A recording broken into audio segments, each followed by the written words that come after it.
Bonjour à tous et bienvenue dans votre journal de la mi-journée sur TV Vendée en ce vendredi 27 février. On vous l'annonçait hier, les dépôts de candidatures pour le premier tour des municipales sont désormais clos. Ce matin, à La Roche-sur-Yon avait lieu le tirage au sort de l'ordre des présentations des listes, un moment clé qui détermine à la fois l'attribution des panneaux d'affichage électoral et l'ordre des candidats sur les tables des bureaux de vote. Ce tirage concerne l'ensemble des listes en lice pour les élections municipales des 15 et 22 mars prochains. Les détails avec Louise Viadger. À la Garnache, la première liste pour vous et avec vous de Corinne Vrino et la seconde liste porte le nom de Nous les Garnachois et elle est représentée par Stéphane Rouillon. Ces deux listes de la Garnache font partie des 362 listes déposées en préfecture ou en sous-préfecture jusqu'à ce jeudi soir 18h, dernier délai. Alors l'ordre des listes est donc officiel depuis ce tirage au sort effectué en préfecture à partir de 9h30 ce matin. Une méthodologie appliquée pour toutes les communes ayant au moins 2 listes. Un moment qui s'est partagé en 3 phases selon les communes par arrondissement. On retrouve par exemple un nombre de listes bien défini, 140 à Fontenay-le-Comte, 119 au Sables-d'Olonne et 103 à La Roche-sur-Yon. Alors comment s'est déroulé ce tirage au sort ? Une urne contenant des boules numérotées ont été tour à tour tirés par des stagiaires, des contractuels au sein de la préfecture ou par tout autre volontaire présent dans la salle, puisque cet événement était ouvert au public et le numéro tiré était ensuite inscrit sur le document Excel qui recense toutes les listes des communes. Alors ce tirage au sort est surtout un moment symbolique. Les enjeux sont assez faibles. En termes symboliques, effectivement, vous avez l'ordre de présentation sur les affiches, mais sur une élection municipale où il y a assez peu de listes candidates, qu'on est maximum à 5, la plupart du temps, c'est 1 ou 2 listes candidates, ça n'a pas beaucoup d'importance. Ça a plus d'importance, par exemple, pour les élections européennes, si vous avez jusqu'à 15 ou 20 listes. Là, évidemment, l'ordre de présentation est plus important et plus stratégique. Depuis plusieurs semaines, les services de la préfecture sont en pleine préparation de ces élections municipales. Par exemple, 7 contractuels ont été embauchés en renfort. Et alors, quelles sont les prochaines étapes ? C'est tout d'abord le lancement officiel des campagnes pour les candidats. Et vous serez ensuite appelés aux urnes le 15 mars prochain pour le premier tour et le 22 mars pour le second tour de ces élections municipales. Après l'effervescence des Césars, place à une autre histoire forte, celle de Philippe Croizon. L'athlète et aventurier était mercredi soir au Cinéville pour l'avant-première du film Pour le meilleur, qui retrace son histoire d'amour avec Susanna Sabino. À ses côtés étaient présentes la réalisatrice Marie-Castille Mention-Char et l'actrice Lily Fleur Pointeau. Le rôle principal est incarné par le Vendéen Pierre Rabhin pour sa toute première apparition au cinéma. Le film sort en salle le 22 avril.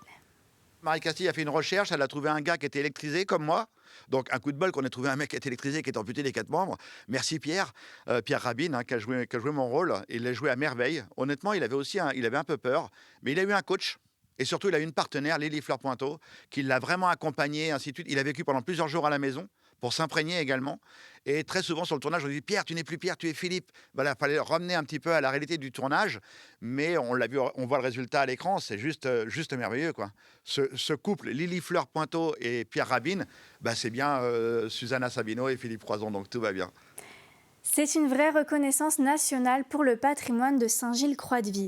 L'atelier Henri Simon vient d'obtenir le label Maison des Illustres, décerné par le ministère de la Culture. Une distinction qui met à l'honneur le peintre céramiste, auteur de plus de 6000 œuvres, inspirées par le Marais vendéen.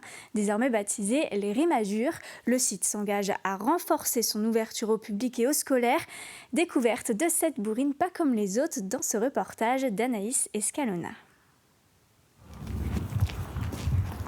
On va entrer dans la bourrine. C'est une bourrine restée dans son jus, nichée au cœur de la cité maritime. Ici, le mobilier et les pinceaux d'Henri Simon n'ont pas bougé depuis les années 50. Henri Simon, c'est avant tout un dessinateur, c'était vraiment sa passion première. Il a énormément produit, c'est vraiment un artiste prolifique et qui maîtrise aussi vraiment une grande variété de techniques. Ça va du dessin, de l'aquarelle, de la gouache, de l'encre, de l'huile bien sûr. Et il a aussi fait de la céramique et aussi des décors muraux que l'on retrouve en Vendée un petit peu partout. Plus de 7000 œuvres inventoriées et une récompense de taille, l'attribution du prestigieux label Maison des Illustres en ce début d'année. Un travail de l'ombre mené avec la famille de l'artiste pour prouver l'aura de ce lieu. Pour préparer l'obtention de ce label, donc on a candidaté, on a préparé notre candidature, donc un dossier de candidature qu'on a préparé conjointement avec la famille, donc les enfants d'Henri Simon, qui ont aussi toute cette mémoire sur l'artiste, et l'association des amis d'Henri Simon, qui a aussi une mission de valorisation et notamment d'inventaire de l'œuvre de l'artiste. Donc c'est un dossier qui nous a demandé beaucoup de temps de recherche et de conception. Une fierté politique, mais surtout un atout touristique majeur pour la commune. Le travail de l'artiste va désormais faire rayonner la ville bien au-delà des frontières locales.